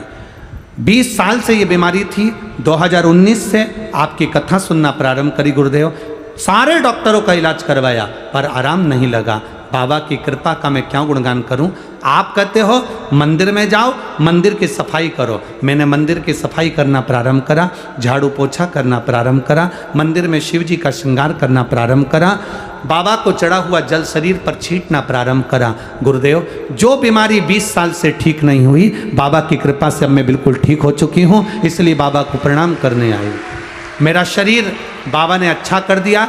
अब मेरे शरीर में सोराइसिस नहीं रही गुरुजी। मैं खुद कथा के पंडाल में इस शरीर को लेकर आई हूँ, दिखा सकती हूँ। ठीक हो बाबू? दोनों हाथ ऊपर कर दो एक बार। हर हर महादेव। श्री शिवाय। एक पत्र बड़ा सुंदर आया है, वो भी देख लीजिए। सुषमा यादव कोटा राजस्थान से, कहीं बैठी हो तो हाथ हिला सकती हैं। सुषमा यादव कोटा राजस्थान की रहने वाली हूँ। मेरा पता है गोपाल मील की चाली, रंगपुर रोड, कोटा। ठीक है? हाँ, कहीं बैठी हैं क्या? कहीं बैठी हो तो हाथ हिला सकती हैं। अच्छा, इधर बैठी हैं क्या? कहाँ बैठी हैं? हाँ, हिला दो हाथ दीजिए। ठीक है, हाँ बाउंड्री पे हैं। ठीक है, हाथ हिला दो वहीं से। ठीक है, ठीक है, दिख गए हो। गुरुजी मैं सुषमा यादव कोटा राजस्थान की रहने वाली हूँ। मेरा पता गोपाल मील की गली, गोपाल मील की चाली, रंगपुर रोड, कोटा है। मेरा मोबाइल नंबर ये है। मेरा बेटे का फोटो लगा रही हूँ गुरुजी। एक लोटे जल का मैं क्या वर्णन करूँ गुरुदेव। मेरा बेटा प्रदीप यादव 2014 से सरकारी नौकरी की तैयारी कर रहा था, पर उसकी नौकरी नहीं लग पा रही थी। 1 नंबर 2 नंबर से रह जाता था। बेटा हार चुका। आखिरी में उसने कह दिया, माँ अब एक भी एग्ज़ाम नहीं दूंगा क्योंकि मैं पास नहीं होता। मैंने बेटे से कहा तू चिंता मत कर, 2014 से अगर तू प्रैक्टिस कर रहा है, इतना प्रयास कर रहा है, वो सीहोर वाला महाराज जिसकी कथा मैंने सुनना चालू करी है अभी 2021 से, तो वो कहता है एक बार दिल से कथा सुनो, शंकर के मंदिर जाना चालू करो, बाबा सुनता जरूर है। मेरे बेटे से मैंने शिव मंदिर में जाने को कहा, 1 लोटा जल चढ़ाने को कहा। बाबा की कृपा का मैं क्या गुणगान करूं गुरुदेव। बेटा जाता था, मंदिर में जो बेकार दिए रखे रहते थे उनको उठाकर साइड में रख देता था। मंदिर पे चौखट पर गाय गोबर करके चली जाती थी तो बेटा पानी डालकर साफ कर देता था। गुरुजी मैं क्या वर्णन करूं, मेरे बेटे ने 2021 से बाबा के चरणों की सेवा चालू करी। अमृतसर पंजाब में रेलवे की नौकरी 2023 में उसकी लग गई है। मैं बाबा को यहाँ प्रणाम करने के लिए आई। बेटे का फोटो भी लगाया है जिसके बेटे की नौकरी लगी। बधाई आपको बाबू, बहुत बहुत। दोनों हाथ हिला दो एक बार। श्री शिवाय नमस्ते। ये शंकर औघड़ी है, त्रिकालदर्शी, कैलाशी, अविनाशी। हम तो कहेंगे ये कथा संदीप जी शर्मा विधायक जी अगर करवाए हैं तो कहीं ना कहीं कोटा वालों पर मथुराधीश की, द्वारकाधीश की और भगवान देवाधिदेव महादेव की कृपा हुई है। ये कथा यहाँ ये बहुत बहुत साधुवाद है संदीप जी शर्मा जी आपको कि पितृपक्ष में कोटा की धरा पर आप इस कथा को लेकर आए हो, इसके लिए साधुवाद है।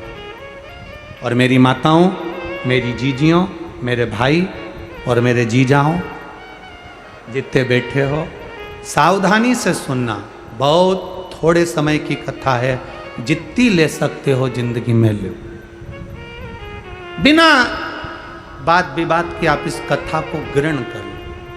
हो सकता है हमारी बात का आपको बुरा लगे, पर देखो इंजेक्शन मार, छोटे से बच्चे को इंजेक्शन लगवाती है तो माँ का दिल दुखता है। छोटा सा है, सिस्टर आराम से लगाना, डॉक्टर आराम से लगाना, छोटा सा है।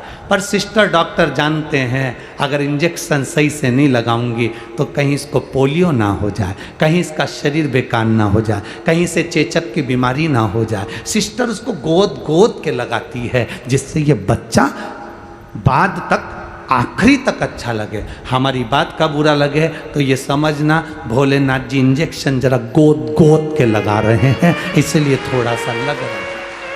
तुम्हारी जिंदगी संवर जाए। तुम्हारा जीवन बड़ी मुश्किल से तो कोटा में आना हुआ और कोटा मिली है कथा तो ले लो, जितना ले सकते हो बटोर लो इसको, जितना ले सकते। खाली न जाता कोई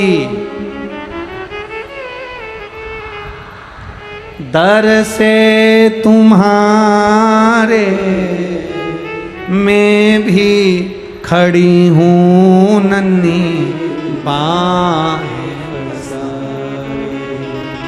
अपने हृदय से लगा लो, लगा लो।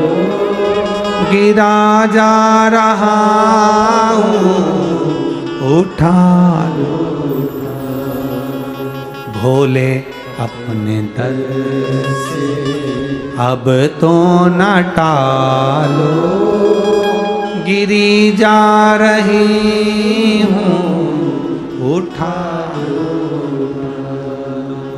शिव कथा कर रही है। अब इनने कोई बेल तो बांधी नहीं, भभूति तो लगाई नहीं, नरियल मरियल तो कहीं बांध के आए नहीं। केवल शिव मंदिर में जाना है, 1 लोटा जल दिखावे से नहीं विश्वास से चढ़ाना। भरोसा तुम्हारा पक्का होना चाहिए, कोई दूसरा नहीं करेगा। तुमको छींक आई ना, छींकना तुम्हें पड़ेगा। खांसी तुमको आई ना, खांसना तुमको पड़ेगा। खांसी तुमको आ रही हो और तुम अपनी बहू से कहो खांस खांस, बहू खांसेगी, बहू भी कह देगी सासू खांसी तो तेरे को आ रही है। छींकना तुमको आ रहा है और तुम मुंह खोल के बैठे तू छींक, तू छींक। छींकना तुझको आ रहा है, छींक तू। खांसी तुमको आई है तो खांसना तुमको पड़ेगा।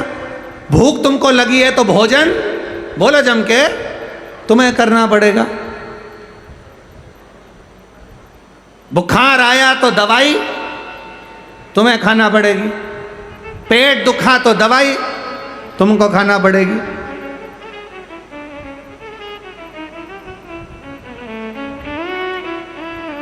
कर्म तुम्हारे बेकार हैं, उसको कोई दूसरा नहीं काटेगा। शंकर के मंदिर जाकर अपने कर्म को काटना तुमको पड़ेगा, कोई दूसरा नहीं काटना, कोई नहीं काटेगा। मत बुरे कर्म कर बंदे वरना पछताएगा, भगवान की आंखों से तू बच नहीं पाएगा, तू बच नहीं।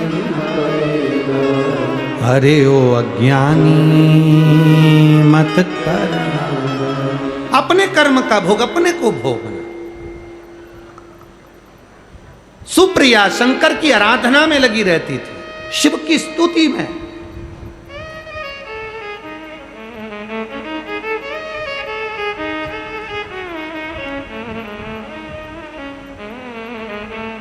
अपने बेटे को वृषकेतु को सुप्रिया ने एक बेलपत्र का फल जो दिखाया तो वृषकेतु भी जान गया कि बेलपत्र का रस तत्व क्या है। देवपितर गोपितर का वर्णन शिव महापुराण की कथा कहती है। पितरों के जो स्वामी हैं वो आर्यमा स्वामी हैं।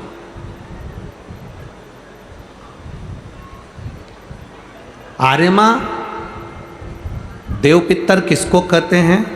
जैसे समाज में कोई अध्यक्ष हो जाता है, कोई उपाध्यक्ष हो जाता है, कोई सचिव हो जाता है, कोई मंत्री, कोई महामंत्री कोई बन जाता है, ऐसे ही पितरों के जो देवता हैं वो आर्यमा हैं।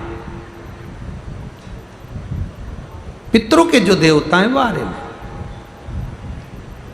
आर्यमा ने एक निर्णय बना रखा है, अपना एक सभा बना रखी है। उस सभा में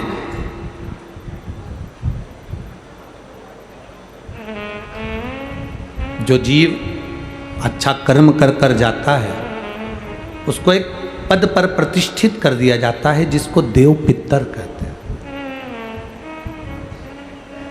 देव पितर का काम क्या है? कोई तुमसे पूछे कि पितर और देव पितर में अंतर क्या है, पितर और देव पितर में अंतर क्या आता है, देव पितर का कार्य क्या है?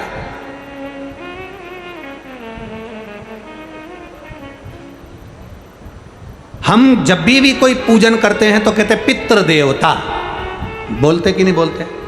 पर आज तक हम अब यह नहीं बोलते कि देव पितर का कार्य क्या, देव पितर क्या है। पितर देव नहीं, देव पितर का कार्य क्या है? देव पितर का एक कार्य है, परमात्मा जीव को गर्भ में धारण करा देता है, पर जो शरीर गर्भ के अंदर बच्चे का बनता है, बेटा बेटी का जो गर्भ के अंदर शरीर बनता है, वो देव पितर निर्मित करते हैं। उनका काम क्या है? देव पितर का सबसे बड़ा कार्य है कि गर्भ में जो बच्चा है उस गर्भित बच्चे को शरीर कैसा देना,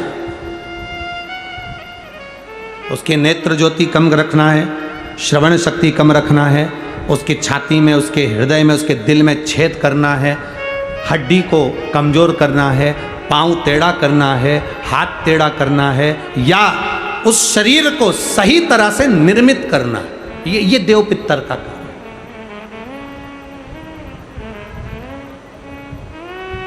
ये देव पितर का काम।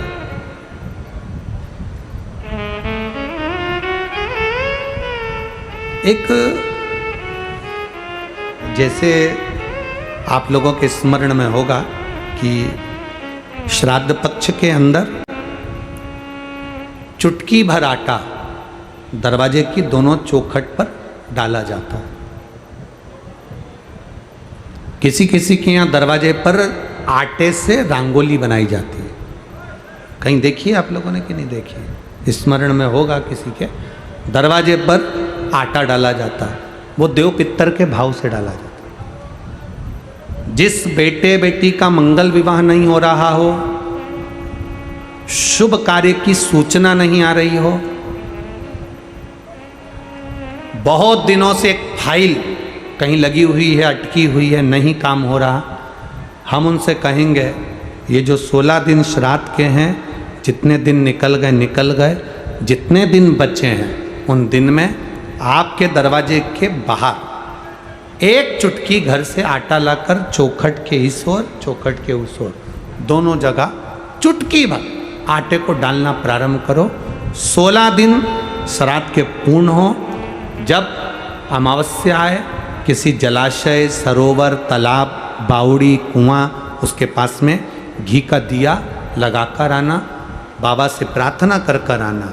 केवल 22 से 24 दिन निकलते हैं और घर में कोई शुभ कार्य की सूचना आना प्रारंभ हो जाती है।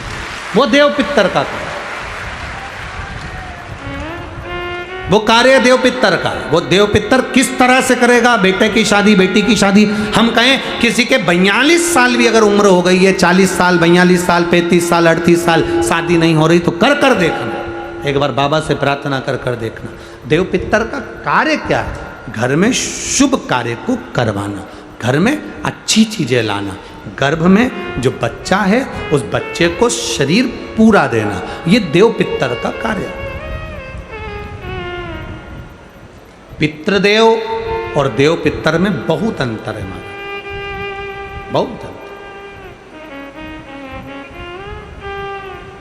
एक चुटकी आटा, अब तो थोड़ा सा रंगोली का काम ज़्यादा हो गया, नहीं तो हमने पहले भी कथाओं में कहा है कि 3 जगह पर आटे की रंगोली काम करती है जिसका फल 1000 गुना होता है। 3 जगह पर आटे की रंगोली काम करती है, हमने पहले भी कहा। पहला, पितरों की पूजन हो रही हो, पितरों का पाटा भरा रहा हो, पितरों के लिए जोत लग रही हो, पितरों के लिए या अन्य स्थान पर कहीं पूजन हो तो वहाँ पर आटे की रंगोली काम आती है। वहाँ पर रंग बिरंगी या पत्थर की रंगोली नहीं, मिट्टी की रंगोली नहीं, आटे की रंगोली काम आती है। दूसरे नंबर पर तुम्हारे घर में यज्ञ हो रहा हो, घर के बाहर यज्ञ हो रहा हो, यज्ञ चल रहा हो, उस यज्ञ में 3 परिधियां बनती हैं ब्रह्मा विष्णु महेश की। देखिए आप लोगों ने, यज्ञ कुंड जो बनाया जाता है उस यज्ञ कुंड पर पत्थर की रंगोली नहीं, मिट्टी की रंगोली नहीं, आटे की रंगोली डलना चाहिए। ये पहले डलती थी, अब लोगों ने फैशन में दूसरी डालना प्रारंभ कर दी। आटे की रंगोली डली होती है जब हम साकल्य छोड़ते हैं, अग्नि को जब हम साकल्य देते हैं तो जिस आटे की रंगोली उस पर बनी होती है तो हमारी जो साकल्य छोड़ी जाती है उसमें से एक अंश भाग हमारे पितरों के खाते में चला जाता है, जिससे पितरों की मुक्ति प्राप्त हो जाती है। तीसरा, आटे की रंगोली तीसरी, घर में शादी हो रही हो, मंडप बंधा हो, उस मंडप के नीचे जब पूजन हो रही हो उस समय पर पत्थर की या मिट्टी की रंगोली नहीं। अगर पंडित पूजन करा रहे हैं या मंडप की पूजन हो रही है जिसके नीचे लड़का लड़की की भांवर होगी, दूल्हा बैठेगा, दुल्हन बैठेगी, वहाँ मिट्टी की रंगोली या पत्थर की रंगोली नहीं, उस जगह पर आटे की, हल्दी की रंगोली डाली जाती। अब आपके यहाँ डालते कि नहीं डालते पता नहीं, पर हमारे यहाँ शास्त्र रीति कहती है ये 3 जगह की जो रंगोलियाँ हैं ये हमको आटे की रंगोली डलने से।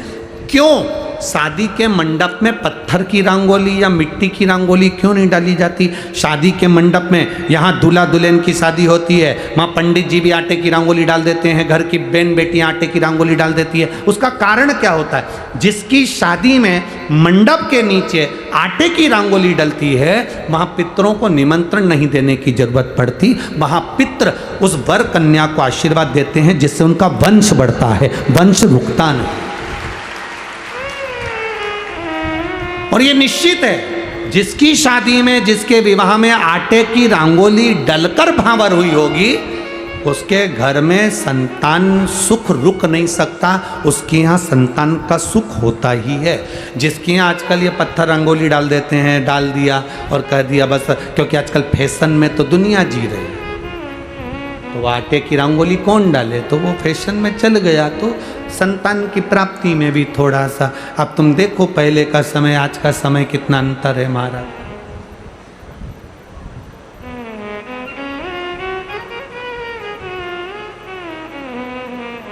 पहले के समय में संतान का सुख शादी के 1-2 साल में प्राप्त हो जाता था। आज के समय में संतान का सुख जब तक डॉक्टर के यहाँ दोनों जांच नहीं करा कर जाए, दिखा कर नहीं आ जाए। सब लोग कह रहे हैं डॉक्टर साहब जरा देखो संतान, डॉक्टर साहब बोले जांच करना पड़ेगी, बहू की भी जांच हुई, बेटे की भी जांच हुई, सब अच्छा है, उसके बाद भी संतान का सुख नहीं, उसके बाद भी संतान की प्राप्ति नहीं। शिव तत्व को जानिए। शिव महापुराण की कथा कहती है 3 जगह आटे की रंगोली की मूलता है। बोलेंगे आप लोग। पहला स्थान दरवाजे की चौखट, दूसरा स्थान बोलते जाओ जल्दी यज्ञ कुंड, तीसरा स्थान शादी का मंडप जहां पर भले चुटकी भर आटे की रंगोली बने पर वो जरूरी है। 3 स्थान आटे की रंगोली के मूल। ये उसी तरह है जैसे तुम्हारे दरवाजे पर तुम मोती की बंदरवाल लगा लो, चमकदार बंदरवाल लगा लो, हाथ से बनी हुई बंदरवाल लगा लो, पर जब तक तुम आम के पत्ते की बंदरवाल नहीं लगाते तब तक घर में लक्ष्मी का प्रवेश नहीं होता है। आम के पत्ते की बंदरवाल।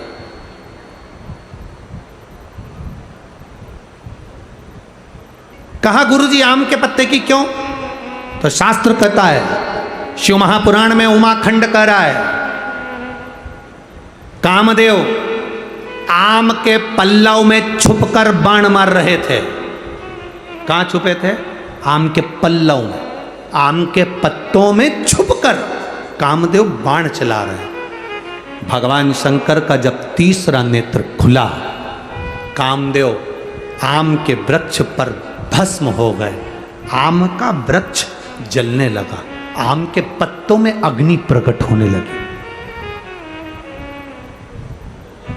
तब वरुण देव आए और वरुण देव ने आकर हाथ जोड़कर निवेदन करा, बाबा बाबा। भोलेनाथ जी बोले क्या बात है वरुण? वरुण जी कहते हैं इस आम के वृक्ष ने तो कुछ नहीं बिगाड़ा, फिर ये क्यों जल रहा? आप कृपा करिए, दया करिए। शंकर भगवान ने वर प्रदान कर दिया, तूने मेरी दृष्टि का तेज ग्रहण करा है, मैं तुझे वर देता हूं। जिसके दरवाजे पर आम के पल्लव की बंदरवाल बंधती है उसके घर में मेरी दृष्टि सदा पड़ी रहती है, वहां रोग व्याधि दुख नहीं आता।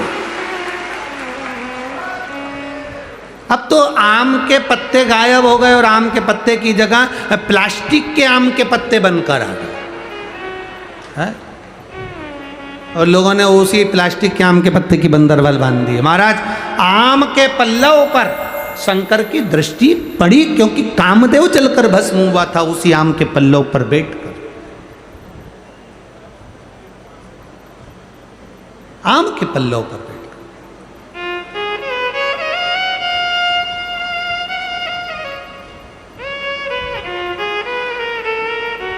महाराज शिव कथा कर रही है, भगवान शंकर का संवाद कर रहा है, भगवान शंकर का स्मरण कर रहा है। जब सुप्रिया ने अपने पुत्र से कहा, वृषकेतु से कहा कि शिव भक्ति से भगवान शंकर को 1 लोटा जल जब हम पितृपक्ष में भी समर्पित करते हैं तो हमारे पूर्वजों को वो जल प्राप्त होता है।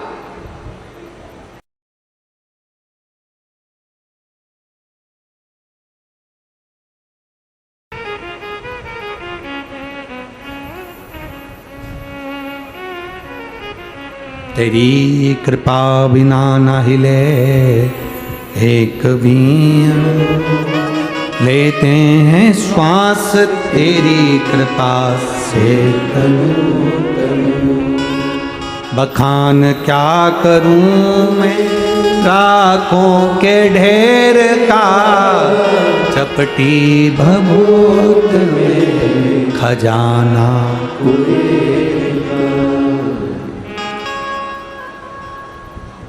एक लोटे जल से पितरों की तृप्ति है। कैसे महसूस करोगे? तारकासुर के पिता बजरंगासुर तारकासुर के पिता का नाम था बजरंगासुर। तारकासुर की मां बजरंगासुर की पत्नी वारंगी। जब बजरंगासुर मर गया, वारंगी वन में घूम रही थी, भ्रमण कर रही थी। और वारंगी जब वन में भ्रमण कर रही थी तो उसको ऐसा महसूस होता था कि कोई मेरे साथ चल रहा। वारंगी ने ये बात अपने पुत्र तारकासुर से कही कि मुझे ऐसा लगता है कि मेरे साथ कोई चलता है, मैं अकेली बेधव्य विधवा भ्रमण करती हूं और कोई मेरे साथ है। तारकासुर ने कहा, मां आप चिंता मत करो, अब की बार तुम वन में अगर विचरण करने के लिए जाओगी, वन में अगर घूमने के लिए जाओगी तो तुम्हारा पुत्र तारकासुर तुम्हारे साथ जाएगा। वारंगी ने कहा ठीक है। वारंगी वन में फिर विचरण करने घूमने के लिए गई तो वारंगी वन में एक वृक्ष के नीचे विश्राम की अवस्था में सो गई। स्वप्न में वारंगी को बजरंगासुर नजर आया और बहुत बहुत रो रहा है, बहुत मेरी गति में। शिव महापुराण की कथा कहती है, पितरों के स्वप्न का वर्णन किया गया।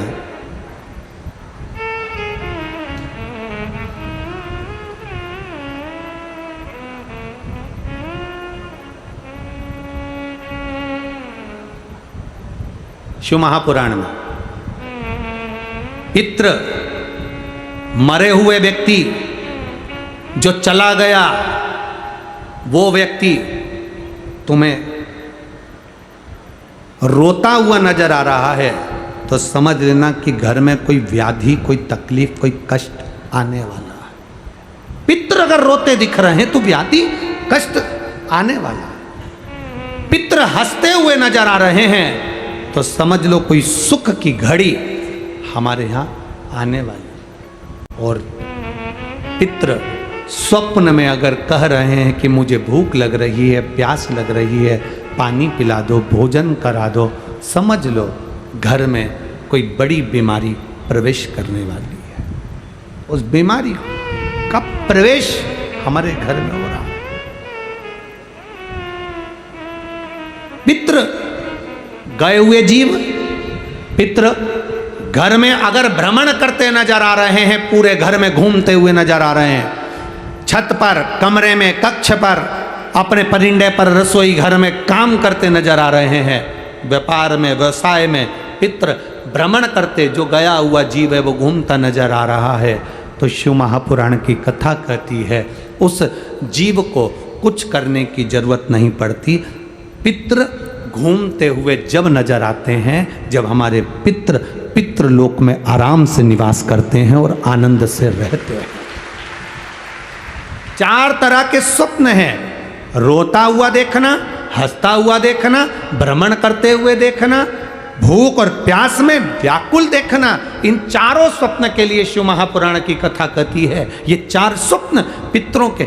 आप में से ऐसा नहीं कि कोई के सपने में नहीं आते, किसी को लगता है मेरे पीछे कोई आ रहा है, रात को एकदम सो रहे हो और सोते सोते भरचक नींद में सो रहे हो और एकदम तुम्हारी नींद झपट कर कोई स्वप्न देखते देखते या अचानक एकदम चटकार खुल जाए, समझ लेना कि कोई पितृ की कृपा आप पर हुई है, कोई अनहोनी होने वाली थी, इसलिए उसने जगा दिया, जगा कर तुमको चेता दिया। ये पितृ कृपा से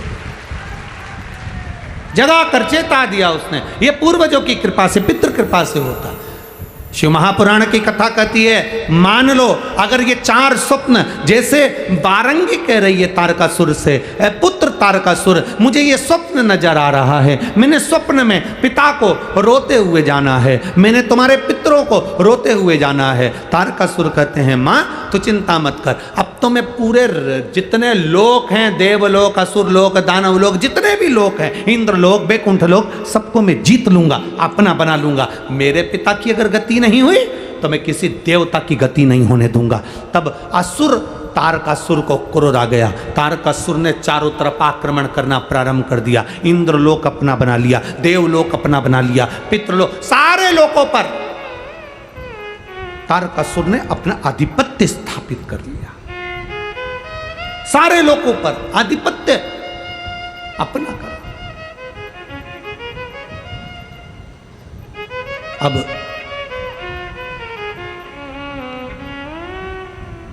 सभी लोक पर जब तारकासुर ने अपना आधिपत्य स्थापित कर लिया, तब आखिरी में तारकासुर एक ऋषिवर यज्ञ कर रहे थे। बारंगी के कहने पर तारकासुर उस ऋषि के पास चले गए।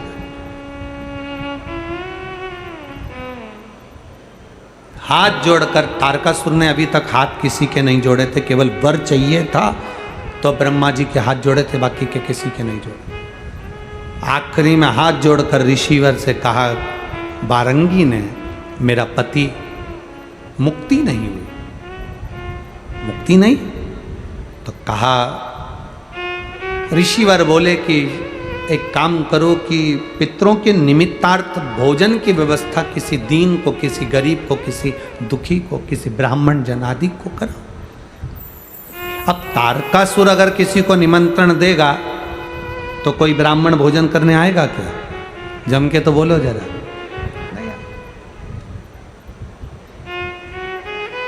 कहीं का डाकू जैसा स्वभाव वाला व्यक्ति किसी को खाना खाने बुला ले, ए महाराज, कल हमारे दादाजी मर गए थे, उनका भोजन है, सीधी तरीके से आ जाना। अब पंडित जी तो आधे तो बेचारे ऊपर से नीचे तक गीले हो गए, क्या भोजन करने जाएं? जब डरा कर बुलाया जाए, हे महाराज, कल हमारे दादाजी मर गए थे, उनका भोजन है, तुम आ जाना सीधी तरीके से। और बोला भी ऐसा कि सीधी तरीके से आ जाना। अब घर पे जाकर पंडित जी को बुखार आ गया। पत्नी ने पूछा, हुआ क्या? क्या हुआ? उसने बुलाया है, एक तो बोलता गंदा, ऊपर से अगर जरा सी भी गलती हो जाए तो मारने काटने दौड़ता। पत्नी बोली, तुम चिंता मत करो। और कंजूस इतना कि 1 रुपया तो छाती से छूट जाए, दूसरे का उठा के लिया था। अब दुख इतना हो रहा है कि हम खाना खाने गए और हमारी धोती और कुर्ता भी ले लिया। तो पंडितायन ने कहा, तुम चिंता मत करो, तुम तो भोजन करने जाओ। चले जाऊं? हाँ।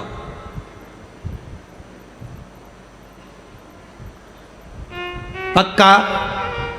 पक्का। तू तेरी साड़ी तैयार रखना, मेरा भरोसा नहीं। पत्नी बोली, फालतू की बात करते हो, दोनों बच्चों को ले जाओ। 2 से क्या होगा, तो 6 ही ले जाओ। उसने कहा, 6 ही बच्चों को ले जाता हूं। उसको गुस्सा आएगा तो 7 में विभाजित हो जाएगा। 6 बच्चे गए, पंडित जी गए, भोजन करा। वो जो स्वभाव का था, गुस्से वाला, कंजूसड़ा, वो तो कहीं गया था। पत्नी को बोल कर गया था कि भोजन करा देना और दक्षिणा दे देना, और सुनो, ज़्यादा तो पंडित जी खाएंगे नहीं क्योंकि मैं डरा के आया हूँ। पंडिताइन पत्नी ने कहा, तुम चिंता मत करो, मैं भोजन करा दूंगी। पंडित जी आए, पंडित जी ने भोजन करना प्रारंभ करा। पंडित जी बिल्कुल नहीं खाए क्योंकि उनको तो डर इतना था। पर बच्चों को क्या डर था, वो तो जितना घर में बना था सब निपटा गए। बच्चों को क्या डर था? दक्षिणा दी। पंडित जी ने पूछा, सेठ जी नहीं दिख रहे हैं? आते होंगे। पंडित जी ने सोचा वो आए उससे पहले अपन चले जाएं तो अच्छा है, नहीं तो ऊपर जाना पड़ सकता है। बच्चों ने इतना खाया है, बच्चे इतने समझदार थे, उन्होंने अपनी मम्मी के लिए भी पूरन पोली, मालपुआ, पूड़ी सब जेब में भर ली थी। ले गए। सेठ जी आ गए, बहुत गुस्सेला था। आते से पूछा, पंडित जी खा गए? हाँ। ला रोटी ला मेरे लिए। पत्नी बोली, कुछ नहीं बचा। कहाँ गया? वो पंडित तो कम खाता, में डरा के इतना आया था। उसने तो बेचारे ने डर के मारे पसीना बह रहा था, 2 रोटी खाई, पर उसके साथ में 6 आए थे, पूरा खा गए। इतने में पति तो उड़ देखा ना पूर, उठाई बंदूक, पंडित के घर दौड़ा। पति ने जाकर कहा पत्नी से, बहुत गंदा आदमी आता होगा। पत्नी बोली, तुम टेंशन मत लो, तुम तो खा के आ गए ना, पलंग पे सो, चद्दर ओढ़ो, बाकी के मैं निपट लूंगी, तुम सो। आते से उसने, पंडित पंडित, जो दरवाजा बजाया। पत्नी रोती हुई बाहर आई, आग लग जा, ना जाने मेरे पति को क्या खिलाया था, खा के मर गया, खाते से ही मर गया, तेरे यहीं से खा के आया था। और पत्नी ने उसके कपड़े पकड़े और उसको थाने ले जाने लगी। इतने में उसने तुरंत कहा, जी जी तेरे हाथ जोड़ो, जेब में से कमाई करके लाया था 50,000 रुपए, ये रख ले, किसी से मत कहना, तेरे पाँव पड़ो तो किसी से मत कहना। इतने में पत्नी रोती हुई, चले जा मेरे घर से। उसने बंदूक जेब में रखी, चुपचाप अपने घर चले गया। पत्नी ने अपने पति से कहा, उठ जा, उठ जा, उठा। इसीलिए हमारे नियम में पंडित जी से पंडिताइन बहुत तेज होती है।